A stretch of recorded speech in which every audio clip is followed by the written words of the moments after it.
Hello. Hi. Good evening. It's 5:45 and holding on to the standards of PIC to start programs on time, we will start it on time. A request as always to please keep your phones on silent or switch off mode so that we can take off. May I request on stage Professor Yogendra Yadav, Professor Palshikar, Dr. Kelkar.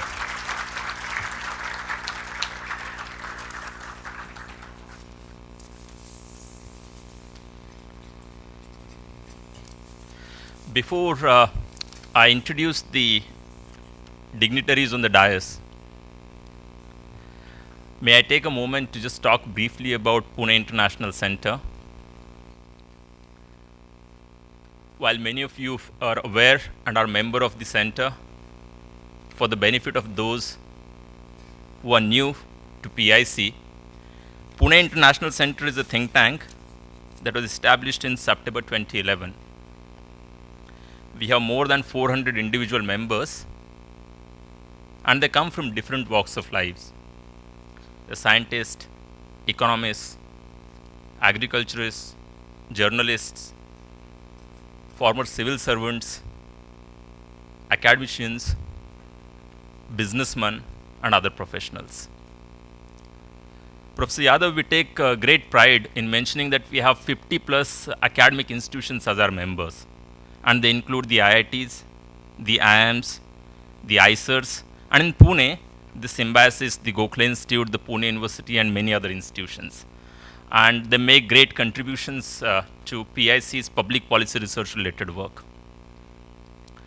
While PIC members make PIC what it is, almost all of our programs open for anyone and everyone from Pune or around Pune who could make it to the programs. Most of our programs also get recorded and then added onto the YouTube so that many others are able to kind of watch those and benefit from it. I should also take a moment to introduce the audience to you before I introduce you to the audience. In the audience, we have members of PIC. We have faculty from the academic institution members, students, as you can see in large numbers, from those academic institutions. We also have our journalist friends and many Punekars who love to attend such programs to listen to thought leaders like you all. With that, may I now introduce you all to the dignitaries on the dais. We are very thankful to Professor Suhas Palshikar to kindly agree to chair the session today. As many of you are aware, Professor Suhas Palshikar is an Indian academic and social and political scientist.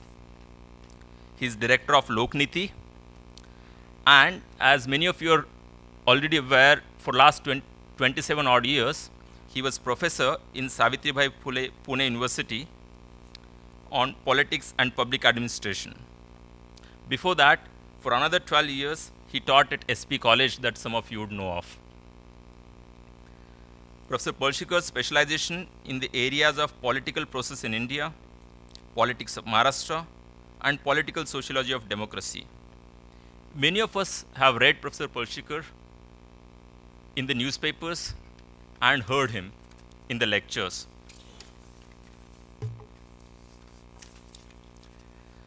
I must mention one specific point, that it seems that both Professor Palshikar and Professor Yadav worked together on the project of bringing out the class 9th to 12th political science textbooks for NCRT, among many other things that they worked together on. We also blessed today to have Dr. Vijay Kelkar. Dr. Vijay Kelkar is Padma Vibhushan. Dr. Vijay Kelkar is Vice President of Pune International Center.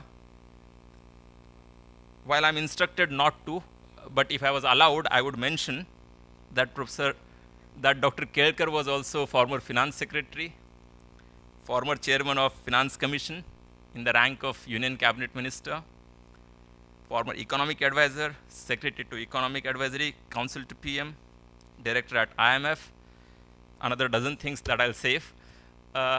And I'll not take any more time. May I now request Dr. Vijay Kelkar to please introduce the guest today as well as give any remarks. Dr. Kelkar.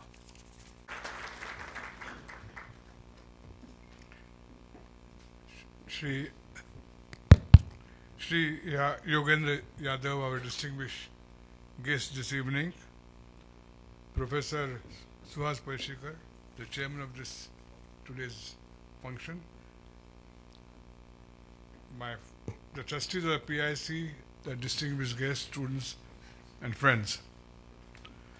It's an absolute pleasure for me personally to welcome Shri Yogendra Yadav to Pune and to PIC.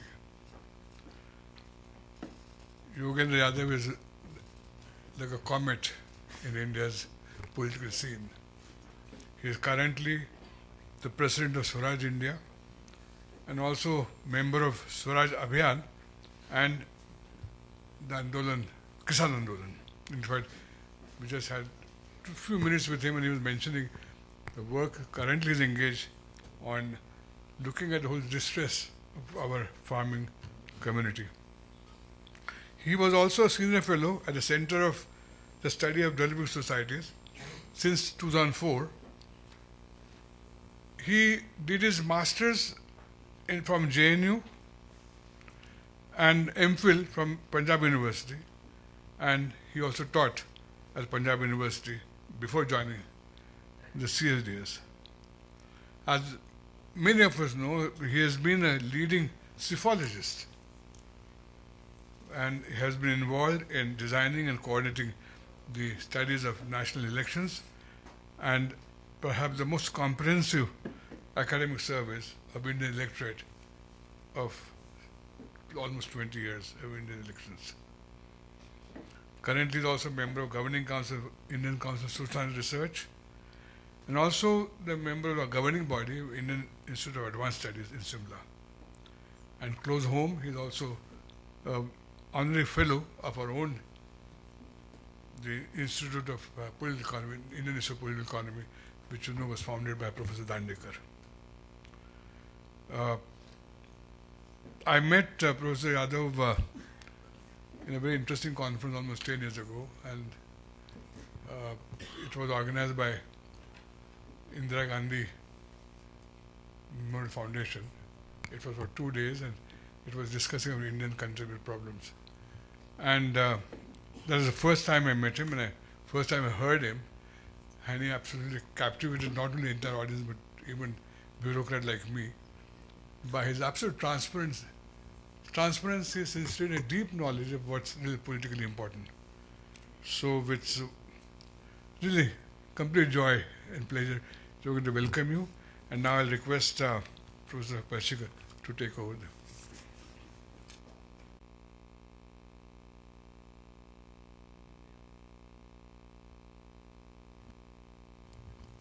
Shri Yogendra Yadav, Dr. Vijay Kedkar, and friends. As someone chairing this evening's function, I have 2 tasks. One is till the audience settles down, because we have started really on time, to fill the gap so that nobody misses what Yogendra Bhai is going to say. And secondly then, to ensure that the function ends on time. So even if you continue asking questions, I will have to do the bad job of putting a stop to that. There's been something like 7 decades of journey of India's democracy, as we always talk about. And as we keep looking back at our experiences of these 7 decades and look around today's experiences also, perhaps a description that we have been continuously in a state of anxiety and excitement as a democracy might not be an exaggeration. So the question is, why is it that we are so anxious about our being as a society, our being as a democratic society or democratic polity? Couple of answers would come to mind quickly. One obviously is that while we are very much enamored of democracy, again and again we find that most of our democratic institutions fail. They fail not only to perform, but they also fail to fulfill the promises that the Constitution makes. It is this gap between what we have expected so far and what our institutions have performed, which could be seen as one of the reasons of this anxiety that we constantly have. But probably it is not only that. Our anxiety is also because of our starting point. When we started on this journey as a formal nation state in 1947-1950, we were not sure as to how we define ourselves as a new democracy. And looking back at our traditions, looking back at our history, looking back at our past experiences, how do we make sense of ourselves? The topic today probably, and I expect, because I don't want to anticipate, but having had chat with Yogendra Bhai again and again, I would expect that the topic today would relate these anxieties to the questions that we face today. Because often when we look at elections, and one of the issues that this theme of this evening would touch upon is the coming elections. Unfortunately, when we look at elections, we probably look only at calculations, at seats, votes, coalitions, etc. While these are important in forming a government, it is also important that behind all these, there is something called the larger politics. And in our obsession with numbers, with our obsession with seats, with our obsession with kaun banega prime minister, we often ignore the larger processes that make this or unmake this electoral politics. The kind of electoral politics that we see today, and if every one of you is asked to pinpoint one wrong thing about elections, we probably would have 300 or odd problems with our electoral politics. But we rarely stop to think that most of these problems are not problems of the electoral process as such per se, but also of something deeper. And it is these problems that as a society we constantly need to reflect upon. This evening is one such occasion to reflect upon these problems, to look at elections, but also to look at something beyond elections, before elections and after elections. I hope that this evening's discussion, particularly the lecture, but also the discussion followed afterwards, would touch upon these and give us enough material to reflect upon these larger processes, because it is only these processes that would make the future of this democracy. It's true, of course, that the winners in an election, the losers in an election do make headlines. They also make our lives easy or difficult. They also excite us or abhor us. But it is not just about winners and losers, it is about the processes that inform these winners and losers that we should be aware of. It is, I guess, in this context that my friend, collaborator, and an eminent intellectual, Yogendra Yadav, has chosen this theme for the evening, and I wouldn't like myself to stand between you and Yogendra Yadav anymore. My only request would be that after he speaks, please keep your questions as brief as possible so that many of you would get an opportunity to question him and he would also get an opportunity to adequately respond to you. Thank you very much. Yogendra.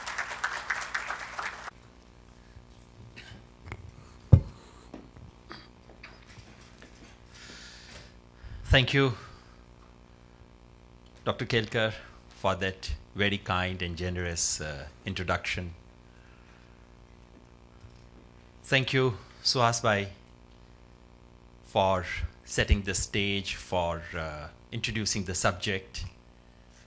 I should add that not only did we collaborate on writing textbooks, something that I feel proud of, in fact, the textbook for class 9, 10, 11, and 12 for NCERT. But for about 15 years, Professor Palshikar and I wrote together, thought together, planned together, so much so that one day my wife said, "I'm very happy that Suhas Palshikar is not a woman." So when I speak a few things, sometimes I don't quite remember whether it's his ideas or my ideas. So please forgive me for any such intrusion. Very grateful to Pune International Center for taking the risk of inviting someone like me. You know, it can be risky business these days. Who gets invited, who invites whom, and what political views he holds, and what kind of things he says. And for not hinting to me even once about things I should not talk about. So really grateful. You've also taken another risk by starting at 5:45 exactly. Because as I said, you know, your Indian passport could be taken away. Anyone who starts things on time, exactly 5:45, you know, your Indian nationality is seriously under danger there. More importantly, I'm grateful to the International Center, Pune International Center, for restoring something which is at the heart of our public life. One of the tragedies of contemporary India's intellectual life is that we believe that things that happen in the city of Delhi are national and international. Things that happen in Pune are regional. And if it happens in Latur, it has to be local. You know, this is not how our national movement thought. We thought that Sevagram Vardha could be the center of this country. We thought that that little village called Shanti Niketan could be the center of the universe. This is our tradition, this is our heritage. And thank you for imagining that Pune can think about international. We really need to recover and recapture that part of our intellectual lineage where we do not arrogate, import, and export and surrender everything to that city called Delhi. My topic is fairly simple. Incidentally, can I say something before I begin? You don't need to stand. Please feel free to sit down. And if I may take your permission, sir, there's space on the stage. Come and sit here. It's sad to see you standing there. Even in my classes, I didn't subject my students to so much torture. So you can come and sit wherever. Honestly, this stage is meant to be used, so please use it. That's the best use of any stage, that it's occupied. Please, yes, all of you who are standing there, please come in. Very happy, very flattered, and I'm sure organizers are very, very happy that there are so many of us. So please feel free to use the entire space. My topic says it all. It is Defending India's Swadharma 2019 and beyond. A topic like this has 4 presuppositions, which are written there. Number 1, there is something called India's Swadharma. A nation state can have a Swadharma. Second, that Swadharma is under some kind of challenge. It needs to be defended. Third, that this defense has something to do with 2019, the coming Lok Sabha elections. And fourth, that this defense has to go beyond 2019. That's exactly what I'm going to talk about in this very sequence. So, first of all, I'll state for your consideration what I think is India's Swadharma. Not the Swadharma of Bharatvarsha of 5,000 years, but that of Republic of India, which begins its journey on 26th of January 1950. Then, I hope to persuade you that Swadharma, the key elements of that Swadharma, are under serious onslaught today. It's an onslaught like never before in the history of independent India. Third, I would say a little about how that might unfold in the 2019 elections and what we can probably do about it, but very little. Because honestly, this psephology thing in my introduction is something I've completely forgotten. That's my previous birth. I don't remember much of it. So Professor Palshikar looks after it. The team, Lokniti team, does much better job of it than it used to do when I used to head the same team. So please read Lokniti reports. Honestly, please do read those reports. These are wonderful reports on Indian public opinion that they bring out, which tells you much more than all the gossip that you hear on television. And fourth, I would say something, I hope to draw you into thinking about a long term beyond 2019. What is the way of defending India's Swadharma in the medium and the long term, which is what excites me much more than electoral outcomes these days. First, India's Swadharma. Do nations have Swadharma? Persons can have. Our intellectual traditions tell us that every object has Swadharma. The dharma of eye is to see. Dharma of water is to flow.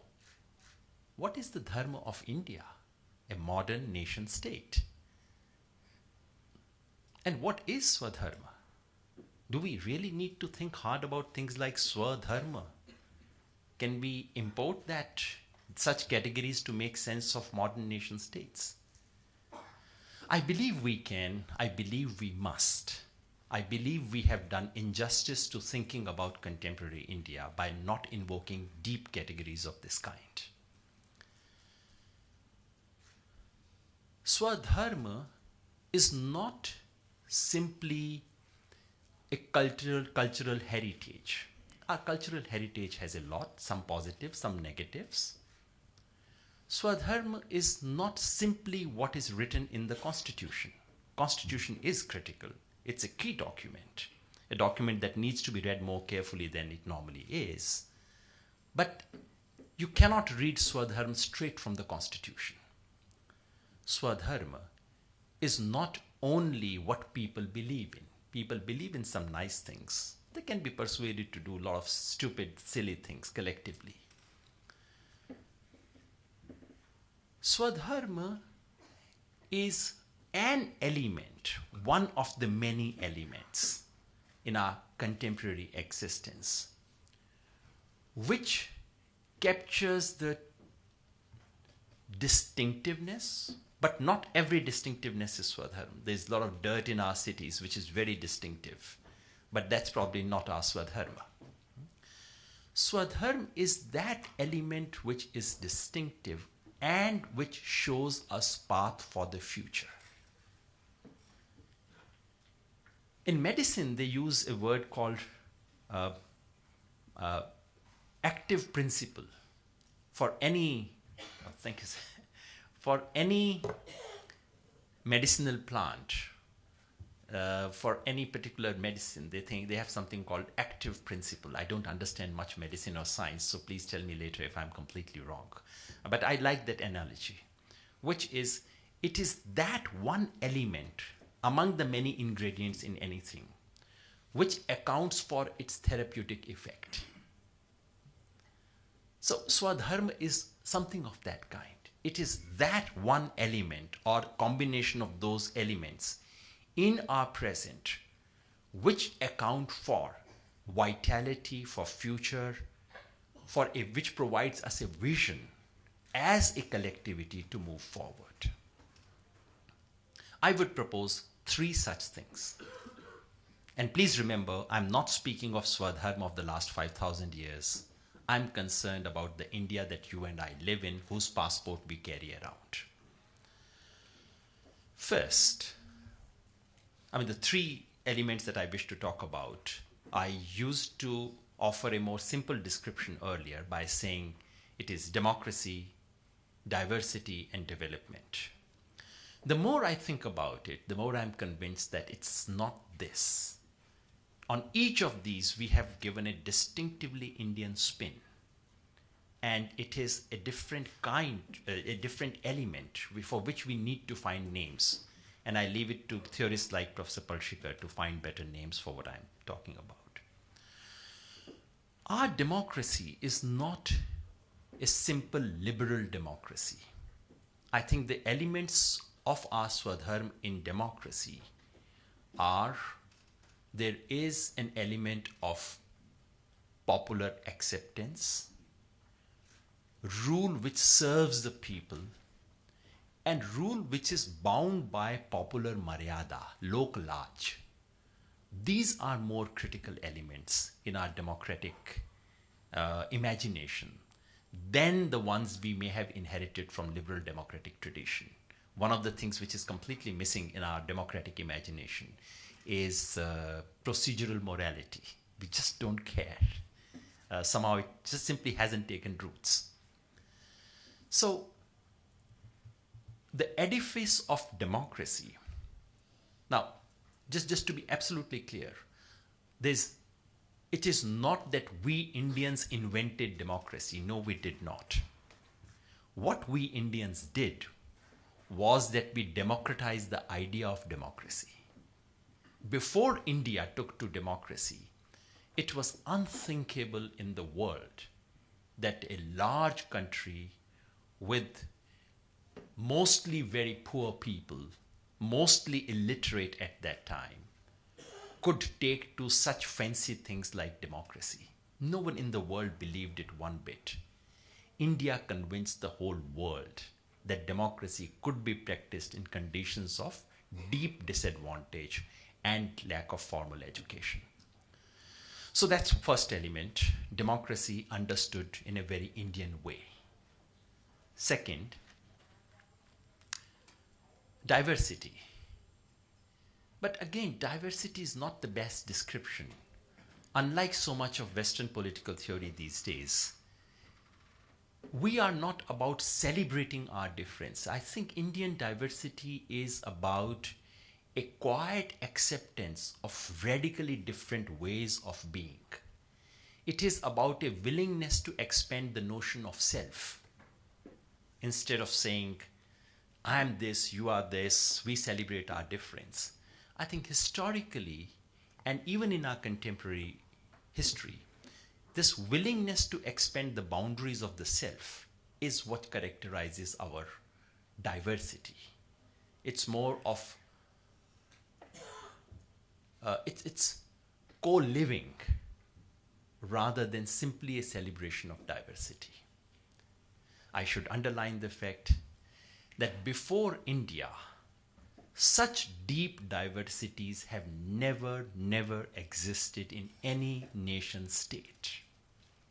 And those nations or states that experimented with similar diversities have disintegrated long since. USSR, Yugoslavia, much time. Yugoslavia is what? It's not bigger than Assam. Has had similar diversities, disintegrated.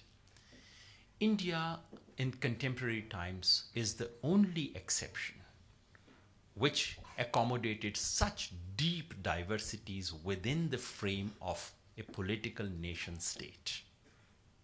That's two. Third is development. Development, obviously not understood in the sense of growth and GDP numbers. There's nothing distinctively Indian about it. And certainly this is something we've never achieved. But that's, in any case, even in terms of imagination, that's hardly Indian contribution to thinking about economy. I think what is distinctive about India, we've not realized it. We've not realized it one bit. But what is distinctive about our contribution to thinking about development is the idea of the last person first. That Gandhian maxim, wiping tears from the eyes of the last person. And the courage to think that we need not replicate the economic history of modern Europe in order to do so. These two courageous things come from India. Needless to say, we've talked about it, we've almost never practiced it. In all these 70 years, we've kept safe distance from such ideals. So my suggestion then is that these three elements on which then rest huge edifice, a certain idea of Lok Raj and Lok Laj, on which rests the edifice of democracy, formal democracy, a certain notion of Sahbhag, co-living, on which rests the entire edifice of diversity, federalism, and the modern nation state. And third, a certain kind of antyodaya, last person first, on which rests the edifice, at least imagined edifice of welfare state, not just in economic terms, but also in terms of caste, gender, region, everything. A combination of these three is the unique Swadharma of India. This is, so I'm not saying none of these elements exist anywhere else in the world, but in their combination, they come first in this present form in India. And this is India's unique contribution to modern world. This is our Swadharma. This is what shows us path to future. This is what makes me proud, as and when I do, about India. Second step of my argument is to say very quickly that this Swadharma is under very serious threat today.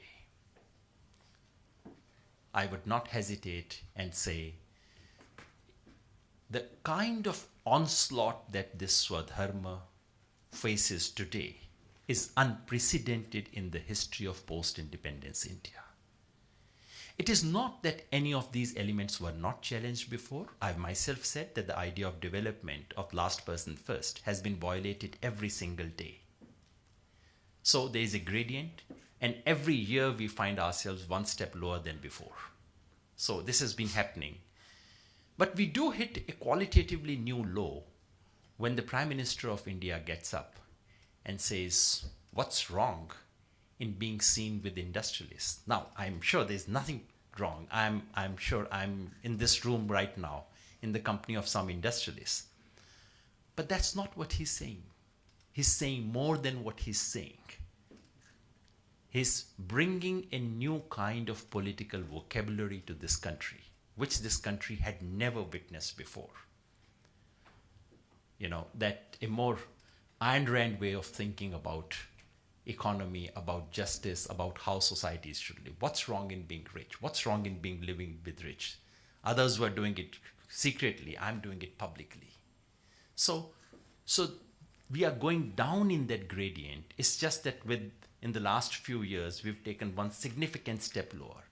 If you look at the policies in the last 2 or 3 years on environment, on laws to do with forest, laws to do with land acquisition, that is a substantial step down in the history of this country of the very idea of putting the last person first. Because what has been done through these laws on environment, forest, land, is to strip that last person of whatever little possessions they have. But on that, I would say it's a constant decline, nothing very, very dramatic. On the idea of democracy, I think it would be universally acknowledged that we are going through the second hardest phase in the history of independent India. First being the emergency.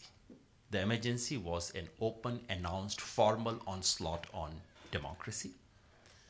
This one is, you don't have a formal constitutional declaration.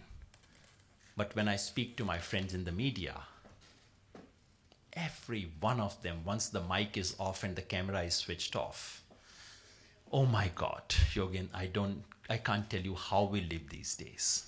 Every day we get phone calls, not only about what to carry, but also about what to drop, what spin to put on what kind of things.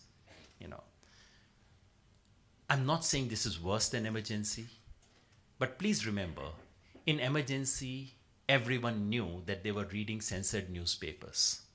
In emergency, everyone knew that they were watching Doordarshan, and everyone knew what Doordarshan was all about, or Akashvani was all about. Now, we think we are watching independent television channels. We think we are watching uncensored newspapers, we are reading them.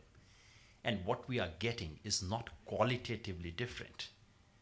I do acknowledge some difference. I do recognize the fact that I am talking to a few hundred people right now openly without the fear of my being arrested, and hopefully none of you either. So I do acknowledge that this is not emergency of that kind, because you could not have done that under emergency. But I think it doesn't take much to be able to see that the quality of civil liberties, quality of institutional autonomy, quality of key institutions like judiciary, quality of all watchdog institutions of any kind is under one of the most severe challenge today. That's the democratic bit under very serious challenge, and I would not hesitate to say that we are taking a few steps in the direction of Mr. Putin's Russia or Mr. Erdogan's Turkey. That's this. We are not there yet, thankfully, but we are taking a few steps in that direction. On diversity, I hope I don't need to persuade anyone particularly. This is certainly not one of the worst. This is not one of the two worst. This is the darkest moment for India when it comes to handling of diversities. In a sense, the Indian state has officially given up on the legacy of our national movement, on the legacy of Indian nationalism. And it is saying that there are landlords and that there are tenants. Some communities are the owners of this country, others are tenants in this country. I hope not recount everything that has happened in the recent past, the lynching, the political protection to lynching, and how celebration of sometimes, how without changing the constitution or law of India, at least the Muslim minority has been reduced to being a second-rung citizen of this country. If I walk into a police station and announce my name as Anil, I'll get one kind of treatment. I announce my name as Aslam, I would get another treatment. This much has been achieved in the last 4 years without change in law or constitution. And there are changes in laws which are waiting. Sadly, it has not been sufficiently publicized that the Indian Parliament is actually considering a change in the Citizenship Act of India. And that change in the Citizenship Act of 1955 basically says this, that if you come from Bangladesh, if you come from Afghanistan, if you come from Pakistan, if you are immigrant, and if you happen to be Hindu, Sikh, Buddhist, Christian, you will be given citizenship of India. What does it mean? No Muslims, please, thank you. That's basically the policy. So this secular Indian Republic's parliament is considering a law which effectively would ban Muslims from applying for citizenship of India. For the first time, religion is being invoked as a ground of citizenship of India. This is going back to two-nation theory. What else was Mr. Jinnah saying? This was two-nation theory. So not only have we abandoned the practice, and I do not believe that for the last 60, 70 years, some wonderful diversity practices were happening. That's not the subject today. But I've actually repeatedly said that much of what passes for secular politics in this country is a fraud. But that's not the topic today, so I'll not spend much time thinking and talking about that. But what we have today is a clear abandonment of the basic principles of our constitution. So in all these three respects, the Swadharma of India is under the biggest threat ever before that we've ever witnessed. We have witnessed threats before. Challenges have been seen. Even on the last one, 1984, was a full-blown challenge. The pogrom against Sikhs in Delhi and around was nothing but an attack on the foundations of India. 2002 was a similar attempt. But what we have today in the combination of all these three challenges, the vigor with which it is being pursued, and the state patronage that this challenge has today, this constitutes the biggest onslaught on India's Swadharma. So it's not only, that's why I think it's important to remember that it is our Swadharma of India, because much of that pretends to be nationalist and so on, because much of this attack comes under the garb of nationalism. We must remember that it is India's Swadharma which is under attack and onslaught today. What is the way out? My friends would talk about 2019. 2019 parliamentary election is of course important. Let me begin by saying what, to my mind, will not work. One, a knee-jerk anti-Modism will not work. And I'm afraid much of what I see coming from opposition is actually knee-jerk anti-Modism. Whatever Mr. Modi does, even if the man ends up doing something nice occasionally, we get up first thing in the morning and, this is bad, this is, because we get into this knee-jerk reaction. And what it does is that it actually delegitimizes that criticism in the eyes of the public completely. What would also not work, to my mind, is simply opposition unity. Opposition unity is in vogue. That's being talked about every day. And I certainly would not write off the simple mechanical effects of opposition unity. Yes, aggregation of vote makes a difference. Of course, in Uttar Pradesh, it will make a huge difference. Even in Maharashtra, how the exact configuration takes place will make a difference, etc. So I don't mean to undermine that. But what I'm saying is that, you see, for me, I'm looking at everything from the vantage point of that Swadharma. Does it help secure that Swadharma, or does it not? That to me is the single. And viewed from that viewpoint, opposition unity doesn't deliver much. It doesn't deliver much because if you see on the same stage, like you did, almost did in Bengaluru, Mamata Banerjee, Mayawati, Mulayam Singh Yadav, Laluji's son because he was busy elsewhere, Akhilesh, Sharad Pawar, and everyone on the same stage. And then you tell me that you are going to deliver democracy? I mean, you've probably not read West Bengal's newspapers to believe. I mean, what Mamata Banerjee did in the local elections recently, if that is not strangulating democracy, I don't know what is murdering democracy. And so this Mamata Banerjee would stand up and say, I will save democracy. In Maharashtra, I need not say very much, but when Mr. Sharad Pawar stands up and offers me corruption-free India, I don't know how to react.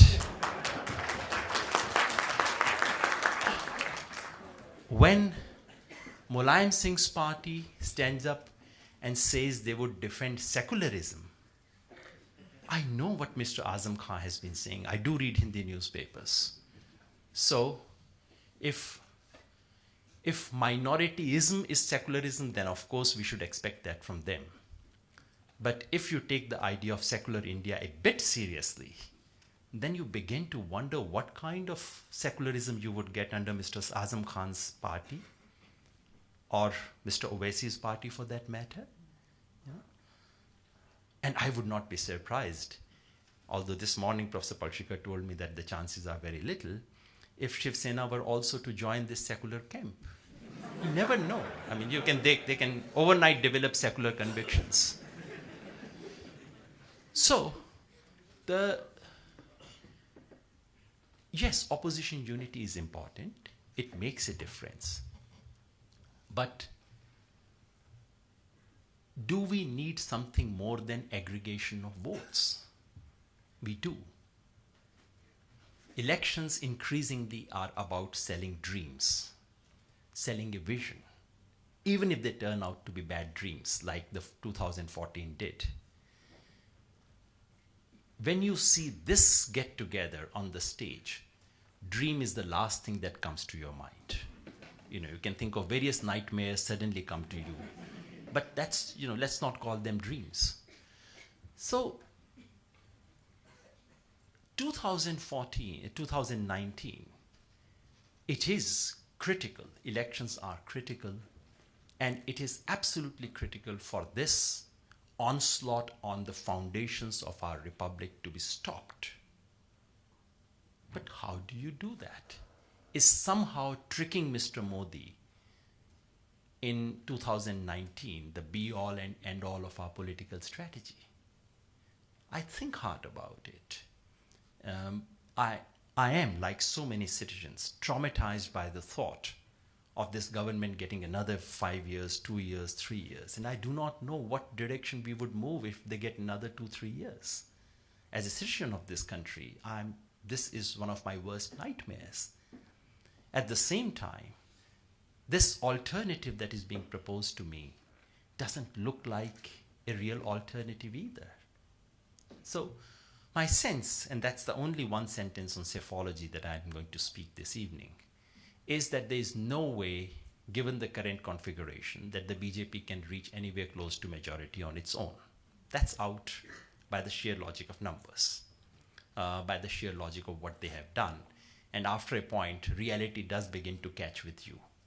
How often can you invent numbers on unemployment? Ajit is here, and he would, you know, the way the Prime Minister was struggling to invent numbers about unemployment in the Parliament, I thought this was one of the most innovative performance. You know, finding numbers about unemployment from nowhere. I mean, how long can you do this? So these things are beginning to catch up. And yes, certainly the numbers would fall. But that to me is not all that we need to think about. There's something deeper that we need to think about. And that brings me to the last part of what I wish to talk about, which is beyond 2019. Beyond 2019 is about taking up the most serious challenge, namely to begin to ask ourselves, why did this Swadharma of India come under this onslaught? I believe that most liberal secular Indians have managed to persuade themselves that this was a bad dream, this was an accident that happened. Somehow this person who didn't deserve to be the prime minister, you know, it's like the American liberals who think that Trump is a bad dream. You know, they've all convinced themselves that it's a history which has gone wrong. History will correct itself and come back to where it should have been. I suspect that Indian liberal elite is no different. We believe that somehow a bad accident has taken place, a wrong person has come to power, you have to trip him out of power and things would be all right. Nothing could be more mistaken than this. Mr. Modi's rise to power and the current regimes coming to power and exercising the power the way it does is the result, I would not say inevitable because there's nothing inevitable in history, but it is the product of a series of mistakes, historic mistakes committed by the ruling elite of this country. And by ruling elite, I mean left, liberal, secular elite. Like Mr. Trump's rise is a result of the American liberal elite being completely out of touch with the population of America. Like Brexit is the result of the British elite not knowing whose country they were living in. Similarly, Mr. Modi's rise to power is a product above all of the post-independence Indian elite being out of touch with popular sentiment, with popular opinion, with the people themselves. They got a initial lease to rule because people like Nehru were deeply trusted, they were charismatic, and Nehru could have, in many ways in the first 10-15 years, done what he liked. He decided to align with Soviet Union, but if he had chosen to align with USA, the country would have equally easily accepted it. He said he wanted mixed economy. If he had gone for something else, it would have been accepted. The liberal elite had a long lease to begin with. and it misused it. Specifically, I think on 4 issues, the liberal elite, the liberal secular, I misuse the word liberal somewhat, but let's say the ruling elite of India got its cultural politics completely wrong in 4 ways. 1, it undervalued the currency of nationalism. We made nationalism into a joke. Most of educated, especially English educated Indians, were kind of non-aligned vis-a-vis nationalism. You know, it's there, some people think about it. This is like the European elite which thinks that nationalism is the worst gali you can give someone. In Europe, if you want to really abuse someone, you say this person is a nationalist. So to say that someone is a nationalist is to say that that person is parochial, that person is anti-immigrant, maybe a secret racist, all this coming together. This is not what Indian nationalism was all about. We have inherited one of the most positive, rich, cosmopolitan nationalism in this country. And we gave it up. We gave up that currency. We gave up that language. We made nationalism into a word of abuse. 2, religion. I think we seriously we seriously misunderstood our religions, specifically the Hindu religion. I know it's risky to talk in a group like this and to be seen to be offering a defense of Hinduism, which is not my intent today. All I'm saying is that India's secular elites disconnect from popular religion, popular consciousness, reached a proportion where a believing Indian thought that they were being ruled by aliens. This is the extent to which we pushed it. Secularism looked like another name for atheism. And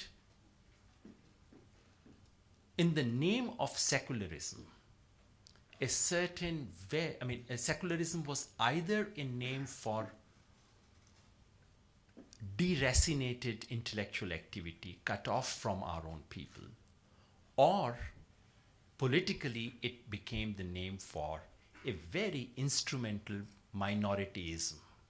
Any attempt to defend minorities was called secular, instrumental, whichever way you needed to do it. Third, we seriously neglected our languages. The relationship of Indian elite to Indian languages could be a subject of another full lecture.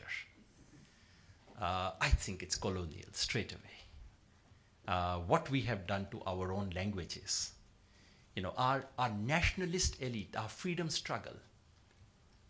Please remember, most of the leaders of our freedom struggle were educated in English. Most of them read English. Most of them could speak English. Most of them wrote in our languages. Most of them maintained very deep relationship to the literature and legacy in their own languages. And today, we've come to a stage where we have a strange hierarchy of languages in this country. At the top sits the monolingual illiterate elite. Those who know only one language, that is to say English, and those who can speak any Indian languages as if they were speaking to a rickshawala, as if they were speaking to, and the more you can make a public display of your discomfort with any Indian languages, the more you go up in the cultural hierarchy of this country. This is a fact, So, no country would, a monolingual deficiency would be privileged over multilingual felicity, which has been our cultural tradition. So, I'm not making a case against English language. I do think it's one of our languages. We need to absorb it like we have absorbed so many languages in this country. But I'm simply saying the cultural heritage of this country is multilingualism. What has happened to it? Which other country in the world forces all its children to take an alien language as a medium of instruction? I mean, show me one book on pedagogic practices, show me one book on cognitive psychology that says that learning in a language other than your mother tongue is a great thing. But we all practice it. So our relationship to our languages. And finally, related to that, a relationship to our cultural heritage in general.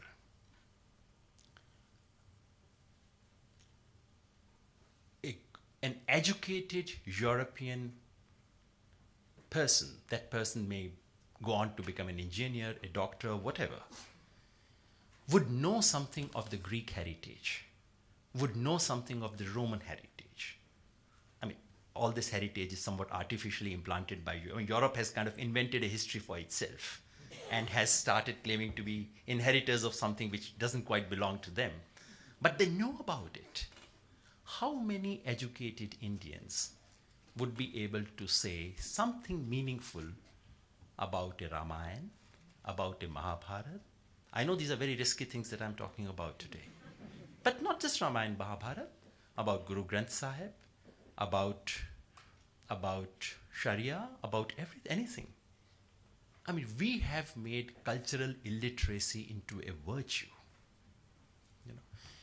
So a combination of all these four things has cost us, has led to this deep divide in which, in a sense, ordinary popular sensibilities have been pushed under the carpet.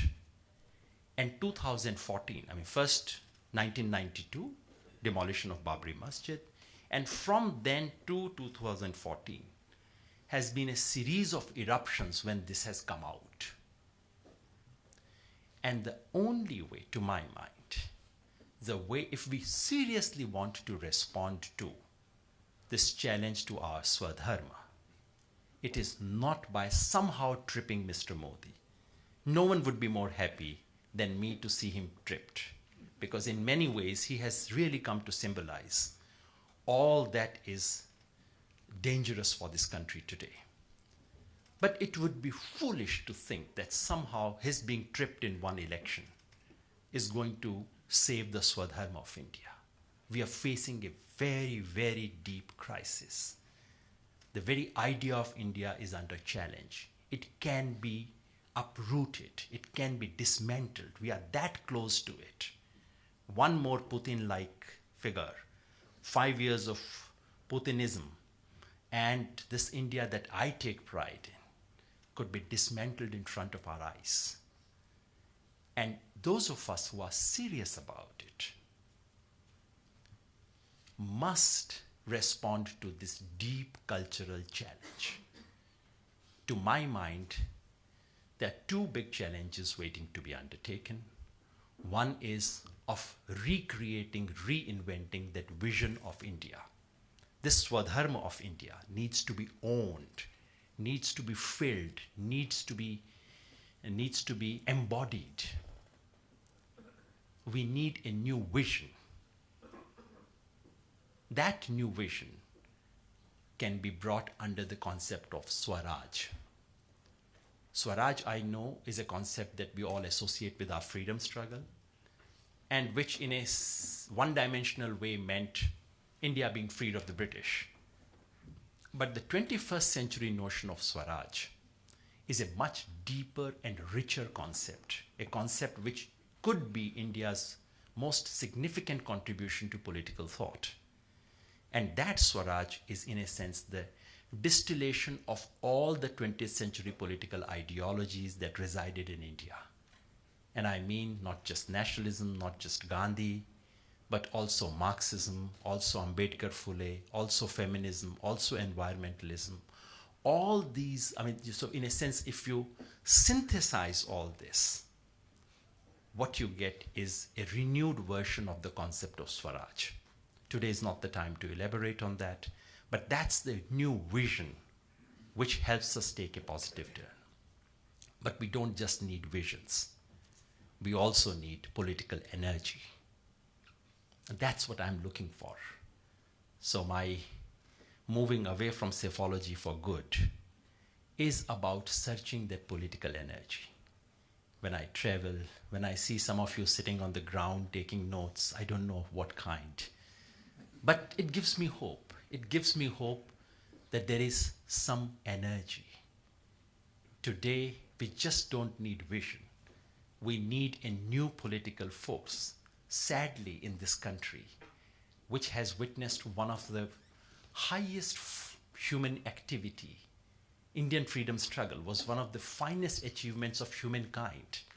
Indian freedom struggle and South African struggle against apartheid are two high moments of the world. Like South African struggle against apartheid made us 1 inch higher human being, all of us. We never went to South Africa, but that one gesture by Nelson Mandela raises us as a race, as humankind. This is what Indian freedom struggle was like. Today, there is not one political force that can defend the legacy of Indian freedom struggle. We need to create that force. There is not one political organized force which can fight to defend the Swadharma of India. That is what we need. I look to young persons. I travel and I look to the farmers' struggle. I meet the Dalit upsurge in this country. I travel in the villages and I see women speak out in ways which I find astonishing. This is where the energy lies. Gathering this energy, organizing this energy, that is the real task. So, to sum up, I think Sahil Ludhianvi said that there's a beautiful song. He said, "Jinhe naaz hai Hind par wo kahan hai." That is what I think about these days. When I read about lynching, when I read about my Prime Minister lying through his teeth, I ask myself, "Jinhe naaz hai Hind par wo kahan hai?" I see them there. I see glimpses of that idea. I see glimpses of that challenge, of that energy. To my mind, the defending India's Swadharma is about bringing those ideas together, bringing that energy together. I seek all of your support for that. Thank you.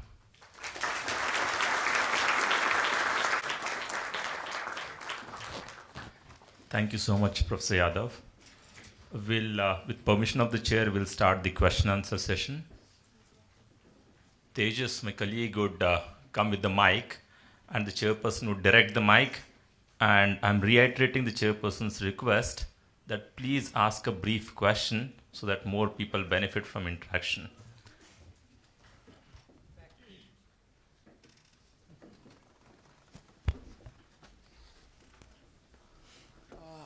This is Varun Sardesai here. My question is that we have firms like Cambridge Analytica influencing election outcomes across the nation. So with excessive, across the globe, sorry.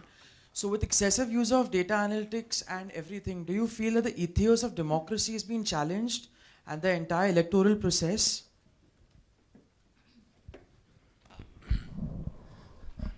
There is a challenge coming from there. There is also the issue of EVM that many people raise. To my mind, these are secondary issues. The real principal issue is not just manipulation by this person or that person. Because when we say that people have been manipulated by this device, that device, that somehow takes responsibility away from me. I'm not at fault. Someone else has manipulated these people. I think it's time we owned up our responsibility. So that's why I would agree with you, but I would not put the burden of my energy there. Of course, there should be laws, there should be, all the norms should be followed. But your and my principal duty is to acknowledge ourselves that we have lost. We have lost a cultural battle. we have failed to communicate to ordinary people of this country. We have failed to carry a conversation that we should have carried out. That is where I want to put the entire energy.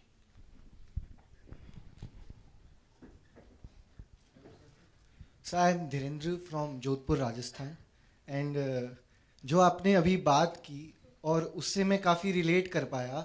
मेरा एक question था कि sir हम जब मैं जोधपुर जाता हूँ वहाँ पे और गाँवों में जब रहता हूँ वहाँ पे, तो एक ही कंपनी के एक ही इंडस्ट्रियलिस्ट की जो उद्योग है, उद्योगपति की कंपनीज के ट्री गार्ड से लेकर जितनी भी पब्लिक बिल्डिंगें बनती है, चाहे किसान भवन हो या और उनकी जब लैंड एक्विजिशन होते हैं और जिस तरीके से उनको बिना किसी मुआवजे और बहुत कम मुआवजे पे वो सब ज़मीनें छीन ली जाती है, सर उसको लेकर उनमें भी कोई विरोध नहीं है. जबकि उनसे ये बात की जाती है कि ये आपके हक के खिलाफ है, तो वो कहते हैं तो क्या हुआ, ये देश के लिए अच्छा है.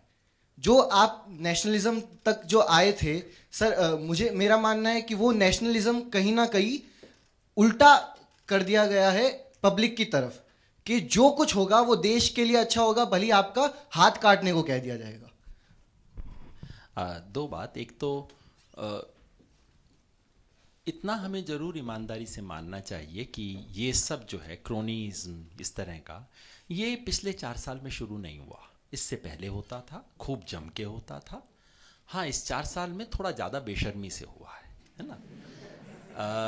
So it's only fair to acknowledge that a certain kind of cronism and this thing did not start. It would be unfair to say it started only 4 years ago. It was in full flow before that. And second, जो आपने राष्ट्रवाद वाली बात कही वो सही है, लेकिन उसमें मैं बार बार वही कह रहा हूँ, हम लोगों को आदत पड़ गई है एक उंगली उधर दिखाने की. मुझे 3 उंगलियां इस तरफ उठती हुई दिखाई देती हैं बार बार. वो लोग राष्ट्रवाद पे क्या स्पिन दे सके. क्यों दे सके भाई? वो इसलिए कि राष्ट्रवाद शब्द को आप और मैंने 30-40 साल से छोड़ दिया है. आज हम जो शिकायत कर रहे हैं बीजेपी के बारे में, मोदी जी के बारे में, कि देखो, और सब बातें सही है, जिन लोगों ने इस देश की आज़ादी के लिए एक कतरा खून नहीं दिया वो आज राष्ट्रवाद के ठेकेदार बन के बैठे हुए हैं. जिन लोगों को राष्ट्रवाद में इस देश के संविधान और झंडे में आस्था नहीं थी वो आज सबसे बड़ा राष्ट्रवाद का झंडा उठा के खड़े हुए हैं. मगर ये शिकायत करना काफ़ी नहीं है. सच ये है कि ये सब चीज़ें आपने और मैंने थाली में सजा के उनको पेश की हैं. पिछले 50 साल से आप यूनिवर्सिटीज़ में देख लीजिए, बाकी सब जगह देख लीजिए. I think the rich heritage of nationalism that we inherited, we squandered it away. We made it a laughing stock. कोई सीरियस इंटेलेक्चुअल इस देश का राष्ट्रवाद के बारे में बात नहीं करता था. आज जब वो कर रहे हैं तो फिर हमारे जैसे लोग भी खड़े हो जाते हैं, नहीं नहीं राष्ट्रवाद में तो मेरा भी हक था. अरे पिछले 50 साल से आप चुप क्यों थे इसके बारे में? So that's my sense. Yes, it has been abused, but I think we must take principal responsibility for creating a vacuum in which it could be abused. Good evening, sir. The chairperson as well as Dr. Kerkar. I am Aniruddha Kulkarni, practicing lawyer. I practice into environmental laws. You yourself are an environmental activist, even for other social causes. You even spoke about environmentalism and the quality of integrity and of the judiciary.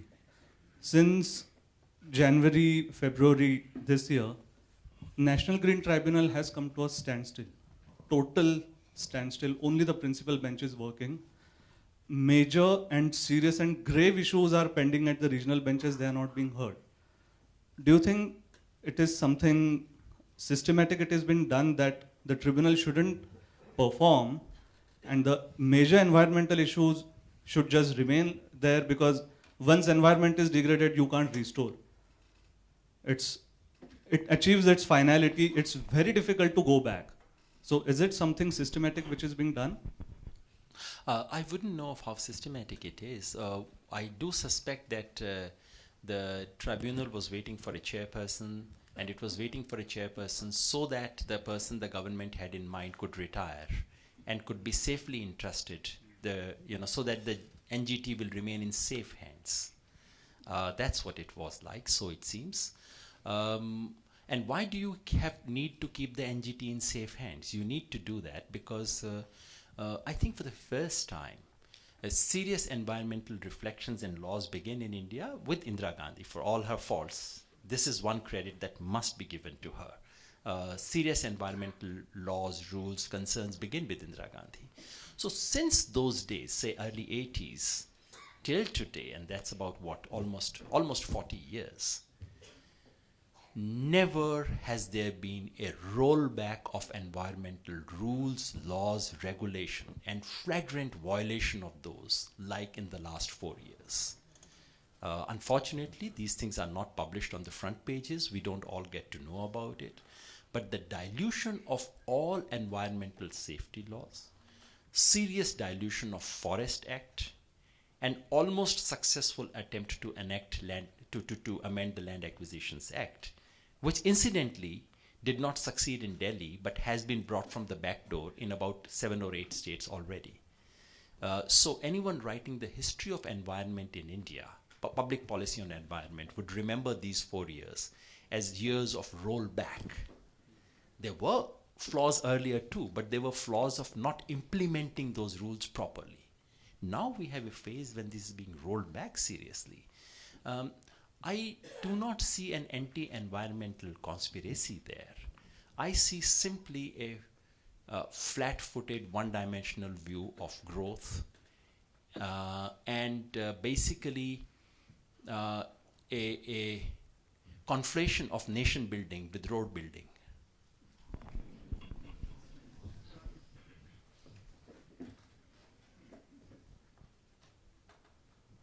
Sir, as you said that there is a very systematic attack on the values with which the Indian state, nation state has attached itself from the freedom struggle.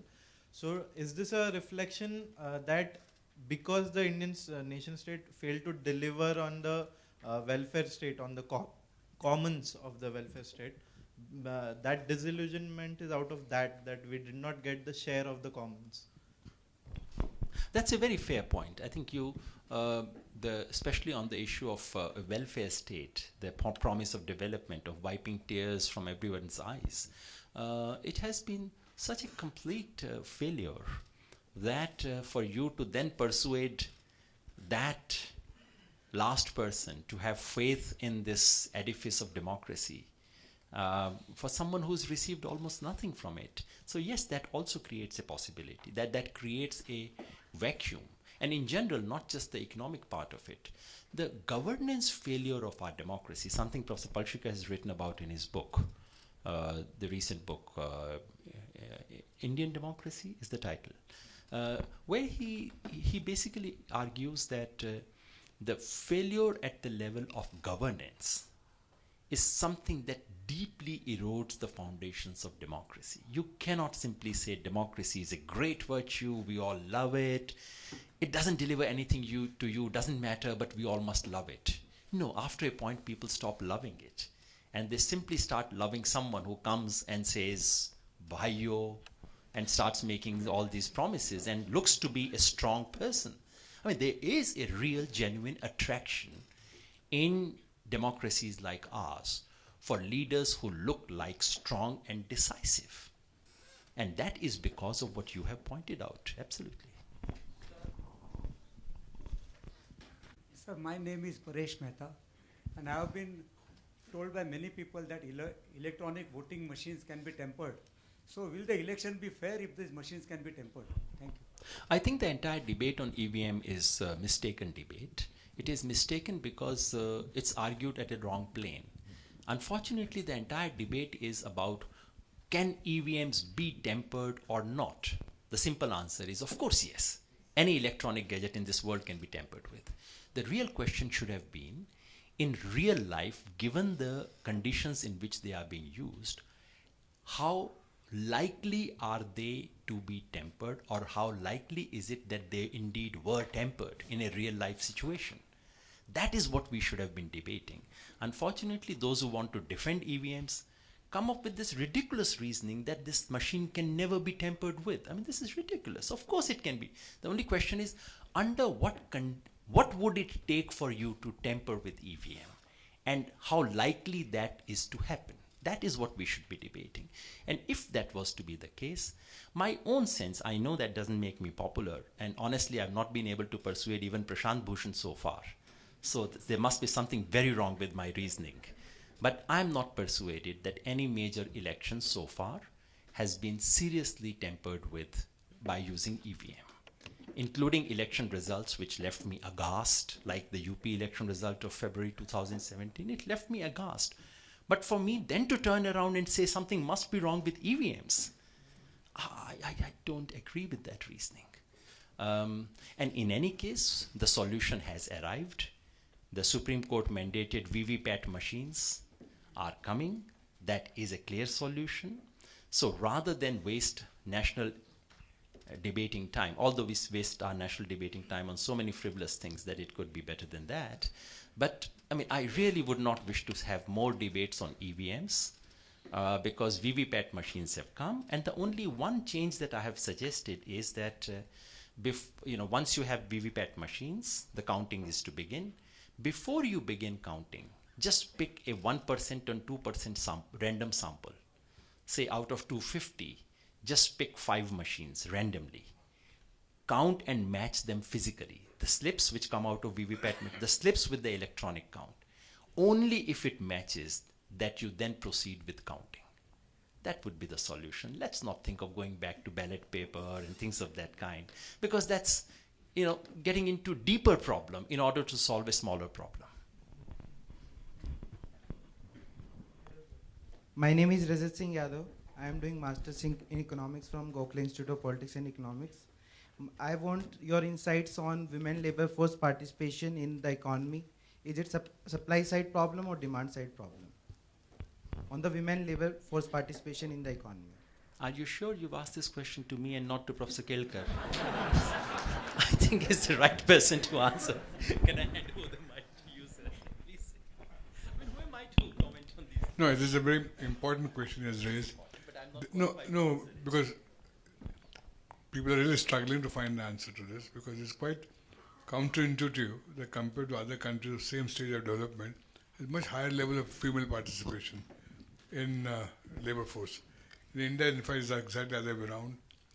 And I don't have any answer for you because this was debated only a few months ago in one of the other conferences. We had a conference on growth and employment.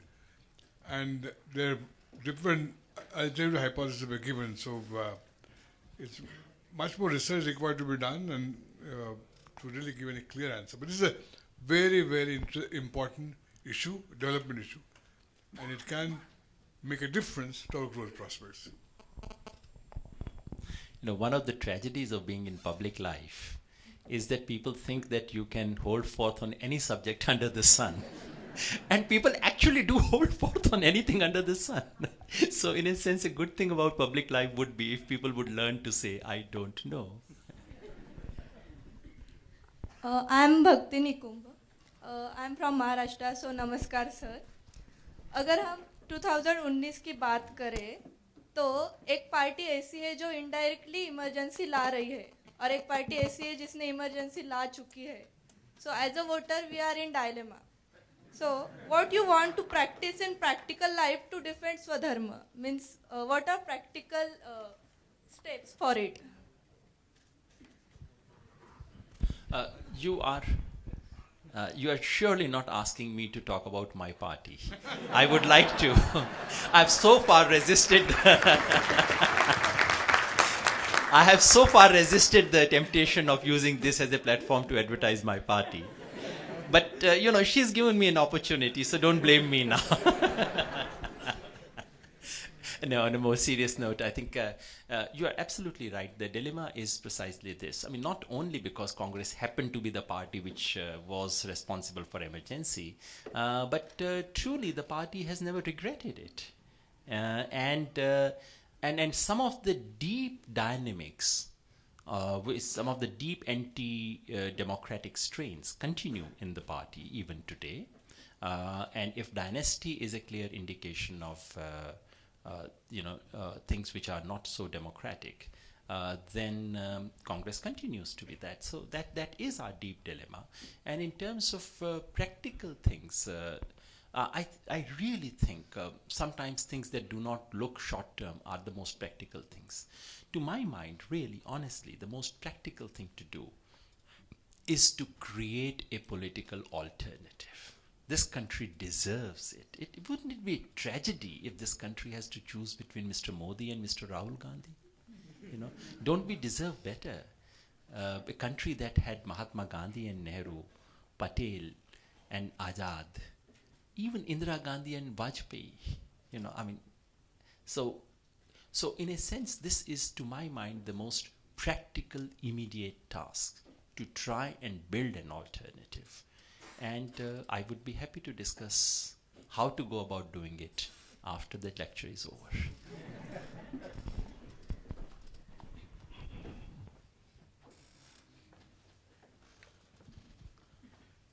Sir, in an electoral political framework, according to you, not a single party is able to defend India's Swadharma. So as Bhakti was saying, I'm very much confused that how you assess political parties in a qualitative manner.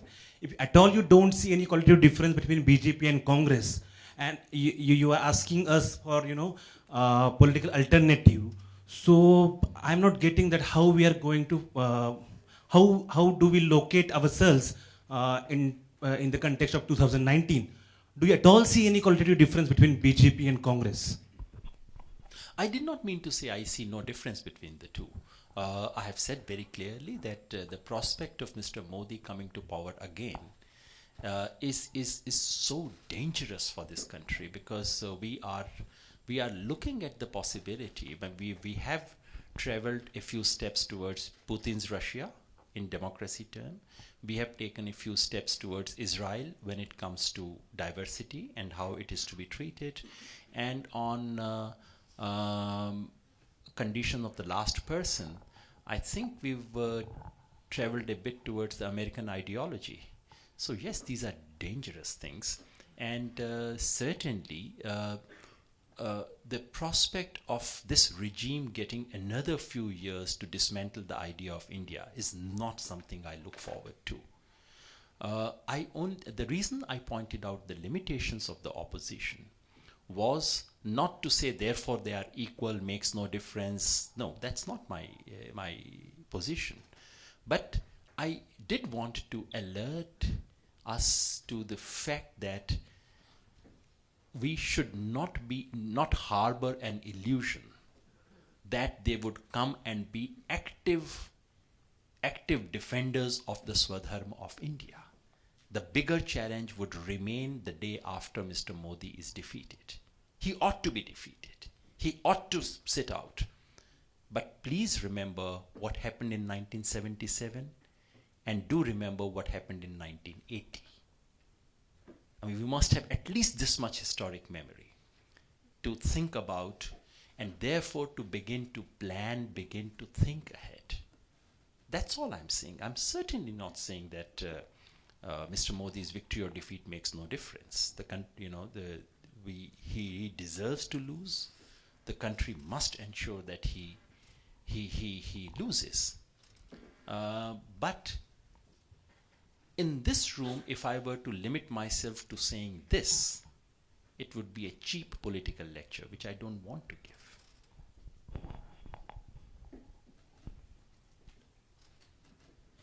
Don't you think this is the time to move away from Modi-centered politics to issue-based politics? And don't you think that we need to talk more about how the RTI is being diluted, how a Supreme Court judge is killed if he, denies to bow down before force, and how the electoral funding is made simpler for the corporate world? And so what I'm trying to say is we just need, we should start ignoring Modi. We are feeding him with our attention. We should talk more about the issues, because these issues are getting lost. It is not going down well with the public. And the second thing I want to say is it is basically an invitation for you to come to Madhya Pradesh, because I am from Madhya Pradesh, And what I feel is this is a great chance for you to make the presence of your party like you must come. We need some alternative, and I have a roadmap in my mind. If you'll give me time, like, no, seriously, I tried to contact you. I visited your site, Swaraj India, and if you give me time, I'll definitely tell you the roadmap, what I have. I mean, I'm too young, but still. No, I welcome it, honestly. I think it's a great idea. I think for all the other follies, tragedies of what happened after Anna movement and so on, which thankfully no one has touched today, and I hope no one would. But this is the one great contribution, which is 5 years ago, young persons of this background would not have either attended a lecture on politics or would not have asked questions of this kind or made an offer of this kind. I think this is great. That we are thinking about this, we are engaged, even if we are angry. I completely agree that giving Mr. Modi so much attention is not good. In the last 10 minutes or so, I may have appeared to be doing so, but I actually agree with you. Anti-Modism is one of the worst things we can do. And to create an alternative and how to do so, I would happily listen to your roadmap. I may or may not agree with your roadmap. Others may not agree with it. But the fact that you want to offer a political roadmap is more important than what that roadmap may contain. So thank you very much. Sir, one more thing. Mukesh Malhotra, I'd just like to understand from you what your views are on, the importance or the change in our first past the post electoral system to improve the nature of our electoral politics. Because right now it's vote bank politics. With 15 and 16 and 17% of the total vote, you can win, which means you're not really the representative of the people. And you don't have to, look at the entire constituency. You only have to look at that little, vote bank and win, and then do whatever you want to do. How important do you think that is? I agree that the first past the post system has a distortion built into it. The vote effect is severely exaggerated in the seat effect. I agree that this also introduces some very unhealthy practices in campaigning and so on. And in some ways, proportional system would rectify some of those things. But the reason why I do not foreground it and I do not talk a lot about it is the following. Number one, while we all notice the good things that proportional representations will bring, somehow we forget the other things that it would also bring.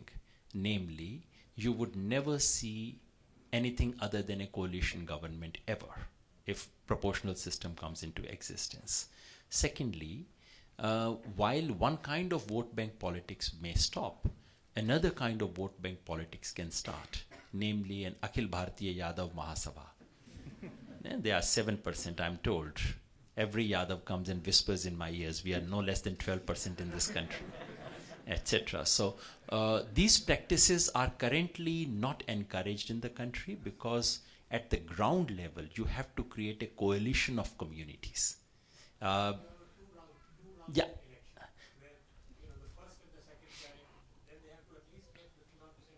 That's right. I mean, that they do in the French system. To my mind, you see, while it does create a majority, but that's an artificial kind of majority in which you force everyone to choose between two.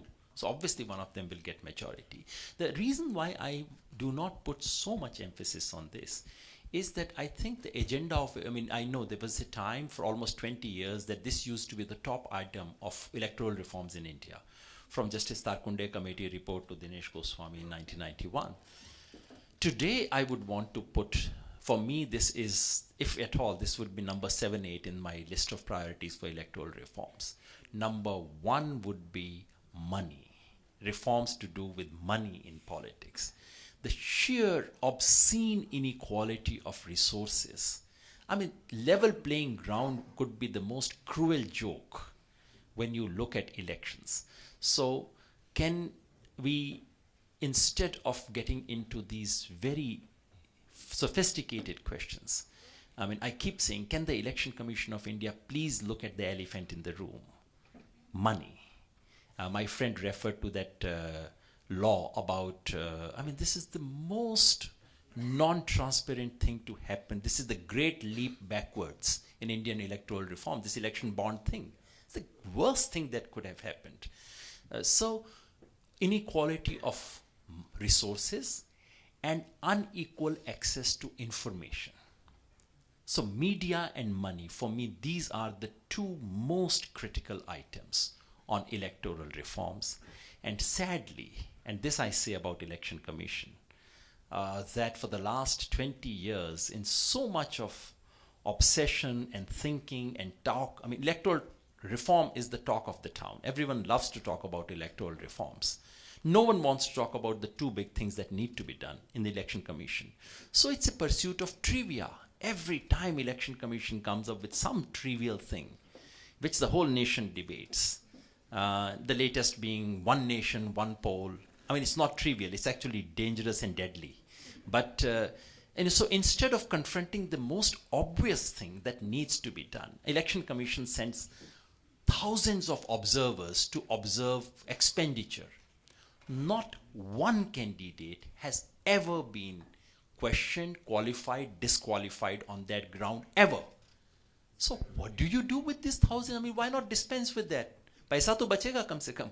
You know, so that's what really needs to be done. And that's why I consistently dodge this PR versus FTPT debate. Good evening. This is Manish Yadav. My question to you is, when you are starting a party, as Swaraj India is very new party, it might be very difficult to arrange the funds, and to travel, it's not an easy task. Moreover, there is always a pressure. Just 15 days back, a couple of weeks back, there were few raids by the income tax with regard to your sisters, hospitals and all. And in that kind of thing, how you defend yourself? Because you are talking about defending India's Swadharma. And the Swadharma of defending India comes later on. Defending the Swadharma of your own family first comes. When in this time of crisis, when there is a problem with our own regard, when your intentions are very clear and true, you are fighting for the people. So how do you find in this kind of situation to defend yourself first? It's not easy, especially when the cost of what you do is borne by someone else. If they did it to me, that's all right. I've opted for it. If they do it to my wife, well, in a sense, she's wedded to this problem. What can she do? But when they do it to my sisters, when they do it to my relatives and others, it does leave you feeling very, very helpless. My only good fortune is that I'm born into a family where at the end of it, my sister says, do more of it. Jo karna hai, maje se karo, socho mat iske bare mein. So I think in the other sense, you see, the other thing that we talk about sacrifice and the models of sacrifices, Bhagat Singh, Chandrasekhar, and so on and so forth. And I keep saying to my friends, none of us is going to get that golden opportunity for those kinds of sacrifices. Our sacrifices will come in more mundane form. Your child feeling left out. Don't you want to watch this match with me? Why are you so much away? Or in this case, more spectacularly, some people of my family being targeted and so on. So if you are in public life, you must be willing to take the price for that, to pay these sort of prices, which are less visible and less historic and less talked about. But if you look at the history of political workers, the tragedy in our country is that the image of a politician is shaped by those 5% people at the top who make it to the front pages of newspapers. And those at least 30-40% political workers, which is to say thousands and thousands of political workers who sacrifice their life, who sacrifice their career, who get almost nothing in return and who are very often betrayed by their own colleagues and comrades at the end, they somehow do not become figures to talk about in this country. I had once written an article that there is this memorial for the unknown soldier in this country. If given a chance, I'll sometimes make a memorial for the unknown political worker of this country, with a jhola hanging and with possibly tuberculosis medicines inside that. This is what has happened to political workers in India. Hello sir, this is Bhausai Vasbe from Pune itself. Sir, I couldn't agree more with your view that we have neglected religion. But my question is, what should be the nature, or in what way we should engage religion, especially Hinduism? And secondly, those of us who are actually having positive view regarding religion, accordingly, executing our plans, actually the left liberal people, they call these people as pro-Hindutwadi. So what is your take on that? One which is not related to you, which you have not asked, but I should say that, which is that in engaging with religions, we need to be consistent and truthful. And a certain kind, in the case of Indian secularism, a certain concern for minorities was the most natural thing to do, almost a noble thing to do, especially in the context of partition and thereafter. But what was noble and courageous in the 50s, namely to defend minority rights, became a matter of political convenience later on, and became a political fraud, complete political fraud later on. So the one thing that seculars need to learn from Mahatma Gandhi is to be consistent.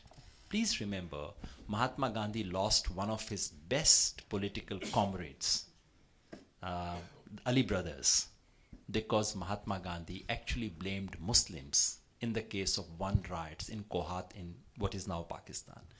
He had the courage to say that. It's not that he blamed Muslims all the time, he blamed Hindus or whatever, but in that instance it so happened that he blamed Muslims, and he was willing to pay the price to lose his best political comrades for speaking the truth. I cannot imagine any secular doing that in India today, and that's a very sad thing. Second, on your larger question of how to engage with religion, and any engagement with Hinduism looks like Hindutva, that is sheer illiteracy.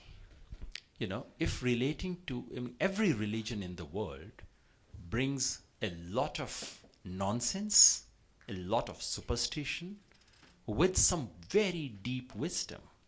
This is what any belief idea, this could be, but if you say this about religion, you could also say this about political ideologies.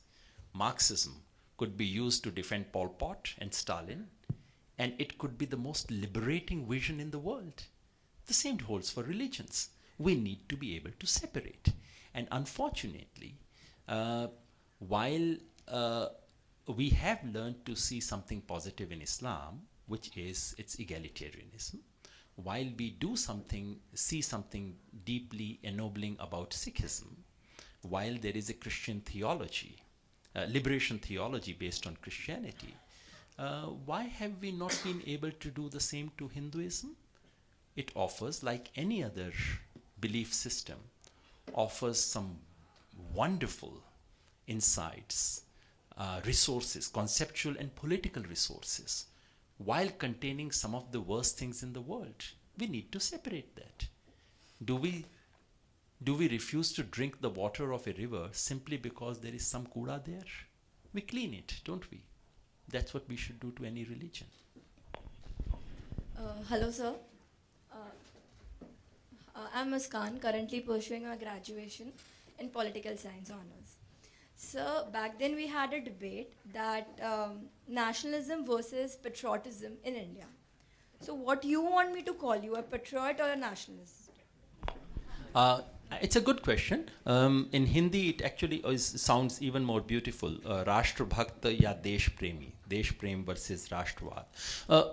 I refuse to separate the two. This is the distinction which is typically used in Europe, because in Europe, nationalism is a gali. It's a word of abuse. I refuse to make nationalism into a word of abuse. Patriotism is the heart of my nationalism. Indian nationalism was never about hating foreigners. It was never about racism. White people were always there in our national movement, like in the South African struggle against apartheid. Whites always participated. Indian nationalism did not detach me from outside. Indian nationalism actually connected me to Latin America, to Southeast Asia, to Africa. But for my nationalism, I would have no relationship to Africa. This nationalism was not about inventing an enemy within. This was about bridging the bonds. So I do want to submit that while we use the same word nationalism for the anti-colonial struggle in India and for what happened in Europe in the 18th and 19th century, these are two entirely different creatures.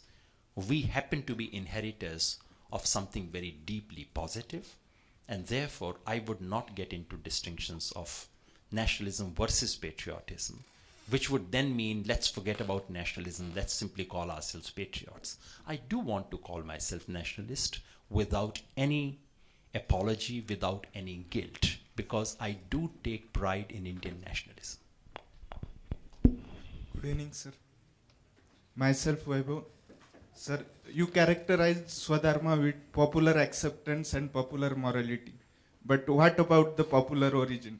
Does it only crafted by intelligentsia only now to oppose rise of BJP as it is based on dharma and nationalism?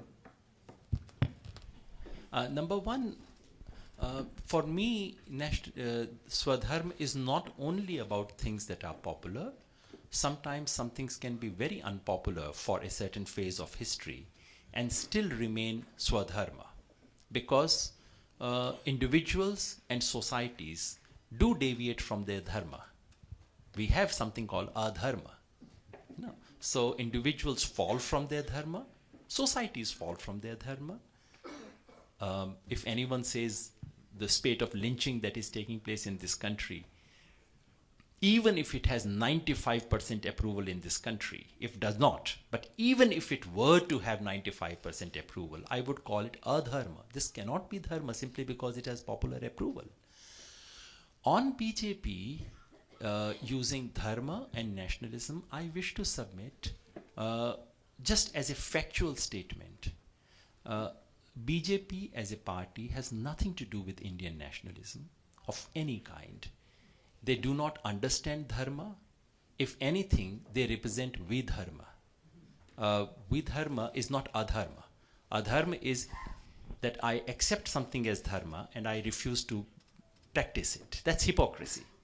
Vidharma is to believe in a dharma which is opposed to the dharma. BJP practices vidharma. So, BJP's version of nationalism has nothing to do with India. It is a simple, very poor copy of German nationalism. It cannot be Indian nationalism. What is Indian about their nationalism? Nothing. Read Savarkar, read their heroes. They actually worship Germany. They want to be like Germany. Mr. Advani used to write about 20 years ago how he wanted Indian political parties to become like British political parties. These are awestruck, very insecure, and culturally very less than confident Indians who need a certain dose of India. So these are people who really don't understand India. They need to be a little more Indian than they are. Thank you so much, sir, for the Syed Sumaya here, and thank you so much for the insight on this beautiful topic. My question would be, how do you look at the role of the Indian judiciary when it comes to protecting the Swadharma of India 2019 and beyond, keeping in mind the very famous aspect of the judges themselves coming to the media, that something that never really happened in Indian history. So keeping that in mind, how do you look at the whole aspect of the judiciary in the whole aspect of defending India's Swadharma? I wish I could say some very positive and stirring sentiments about judiciary, but I can't. If I actually factually look at the record of Indian judiciary, you would recall the record of Indian judiciary during emergency. It was embarrassing. You know, and it's not that we did not have good jurists. Remember, the bench which delivered that most shameful judgment in the history of India, the Jabalpur ADM case, included Justice Chandrachud, it included Justice Bhagwati. These were some of the finest jurists of that time who did not have spine at that moment, who had the sagacity and grace to admit later on that they were wrong and they did not have courage. In the light of that, I would say the 4 judges who came out and essentially gave a message to the country that judiciary's independence is under threat and that they want the citizen of this country to come to defend it. That, to me, is the essence of the message they gave. It was not about roster, it was not about CJI. I mean, basically the judges of India, the Supreme Court, was saying, please, judiciary is under threat, save it. So at least 20 years from now, when someone like me has the gumption to talk about Justice Chandrachud and Bhagwati in such disparaging terms, that person will not be able to say the same about Justice Chalameshwar, Justice Gogoi, Justice Lokor, and Justice Joseph. So yes, individually these 4 judges have redeemed themselves in history.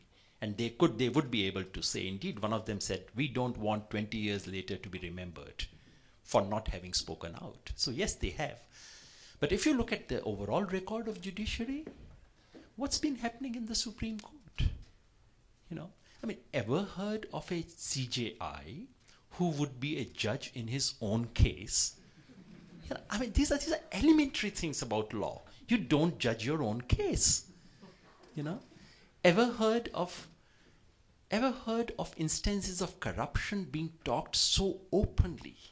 If I were a judge today, I would feel ashamed that because of some people's corruption, my name is being tainted. You know, whatever the truth of that petition against the CJI, the fact that in this country now these things are so routinely and casually talked about, isn't that a scandal? And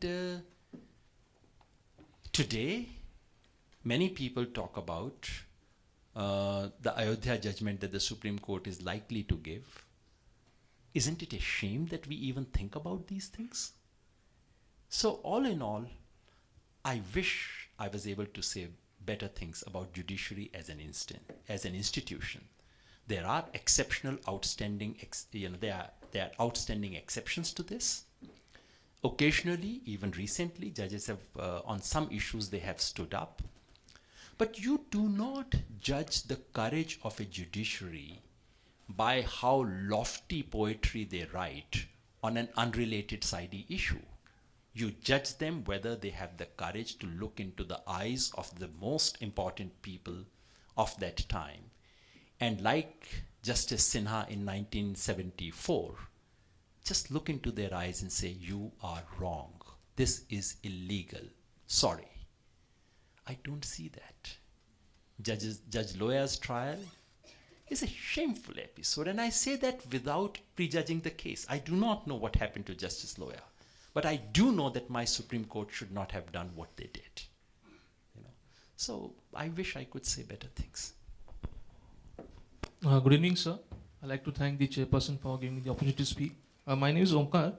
My question is to use that in my observation in your talk also, and the questions which have been asked around, it appears that the systematic bypassing of the ideals of the Indian constitution of the current government, but yet appear in procedure of implementation of the ideals of the Indian constitution.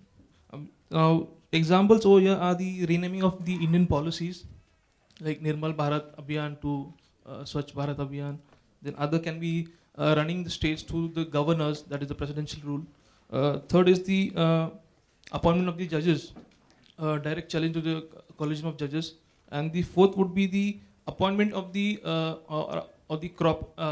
what it says, the corporatization of the Indian bureaucracy by bringing in the CEOs of the companies directly at the ministry level, at the secretarial level, and bypassing the UPC as a whole as such, you know, and also the appointment of of the future bureaucrats on the basis, not on the basis of the marks which they've got in the exam, sorry, but giving them the basis of the performance, like not giving diversity of the preference, rather giving the elitism the preference first. Thank you.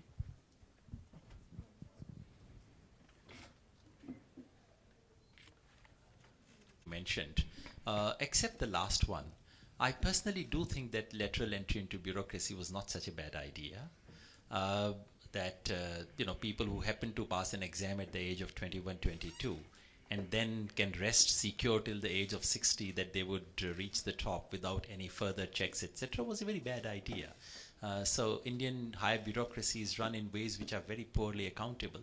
The trouble is that this government has done so many sinister things that now no matter what they do, with whatever intent, it looks sinister to begin with.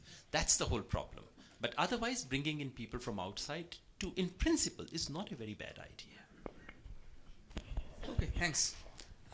Can I now request the organizers to propose a vote of thanks, because when you have a speaker like Mr. Yogendra Yadav, questions and answers cannot really have a formal conclusion. So thank you very much for your patience.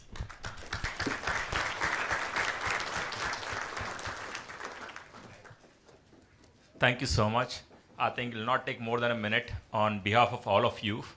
First of all, I would like to request Dr. Vijay Kelkar to present a tiny token of appreciation to Professor Yogendra Yadav for that scintillating lecture that he delivered today.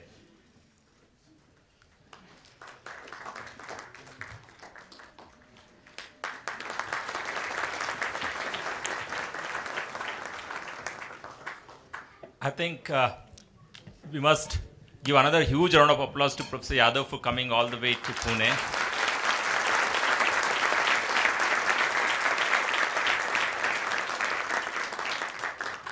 In the last 7 years, we have organized many programs.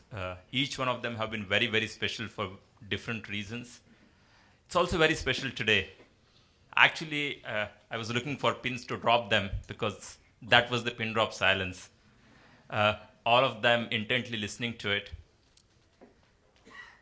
There is so much more to think about. It's possible that some of you may not agree with each and every viewpoint presented today. But that's not first time. We've had different speakers coming and sharing their views. But what's very, very important is the conceptual framework that you presented today, how much more it meant to each one of us to have listened with that intent, and how much more it has left us with to think about, to reflect, and to form our own views on it. The question and answers, I'm very thankful to each one of you who asked the questions, because that genuinely made the conversations even more rich. We have recorded much of it so that many others who couldn't attend the session today could benefit from this conversation. A huge salute to the speaker for ensuring that he would not talk about his political party at a lecture, that he decided to talk on the topic that the organizers gave him. It's very rare that it happens in this context. So a huge round of applause for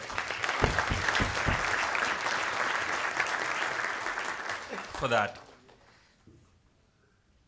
Thank you to each one of you for making it the Vichar Manthan that you made today. That's what the Pune International Center, the think tank is, and that's what it aspires it to be. I must thank the friends in media, because as I mentioned, they genuinely take the messages beyond the room here, beyond these 300 odd people who could listen today. Last but not the least, huge thanks to Professor Palshikar, thanks to Dr. Vijay Kelkar, and thank you to each one of my colleagues in Pune International Center who make this program possible. Thank you so much, and see you again soon. Bye.